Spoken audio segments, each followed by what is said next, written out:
রব্বে করিমকে বললাম, আল্লাহ কোরআনের মধ্যে তুমি আনা বাশারুম মিসলুকুম তুমি লিখেছো, ওগো নবী বলুন, কুল আপনি বলুন আনা বাশারুম মিসলুকুম তোমাদের মতোই মানুষ, কাফেরদেরকে বলুন।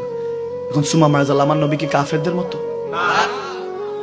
সিদ্দিক আকবর দাঁড়িয়ে আছে, হাসতেছে মুস্কি মুস্কি, ইয়া রাসূলুল্লাহ আপনার চেহারার কাছে তো ইউসুফ আলাইহিস সালাম চেহারায় হারায় যায়। আপনার নাখুন মোবারক, শুধু আর মোবারকের ওই নাখুন মোবারক দেখলেই তো, ওখানের মধ্যেই তো ওই নাখুনের দিকে তাকালেই তো হুসনে ইউসুফ ওখানে বিলীন হয়ে যায়। জামানা বলে যে ওই মিশরের নারীরা ইউসুফ আলাইহিস সালামের সৌন্দর্য দেখে কাত্তাইয়াদুয়ান্না হাতের মধ্যে ফল টিকায় রাখতে পারে নাই, কাটতে কাটতে আঙ্গুল পড়ে গিয়েছে, খবর হয় নাই। এখন আঙ্গুল পড়লে তো ব্যথা অনুভব হবে, এই সিস্টেমই তো আল্লাহ জিসমের মধ্যে দিয়েছে।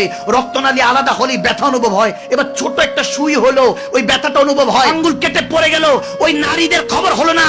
ইউসুফ আলাইহিস সালামের সৌন্দর্য দেখে যদি নারীদের এই অবস্থা হয়, ওদিন সিদ্দিক আকবর, ওমর ইবনুল খাত্তাব, ওসমানী গনি, শেরে খোদা আলী হয়তো বা চিৎকার দিয়ে মনে মনে বলেছে, ইয়া রাসূলুল্লাহ তারা ইউসুফের সৌন্দর্যের কথা বলছে, আপনার সৌন্দর্যের কাছে মক্কা মদিনার তাগড়া তাগড়া যুবকরা গর্দান ফেলে দিয়েছে, খবর থাকে নাই।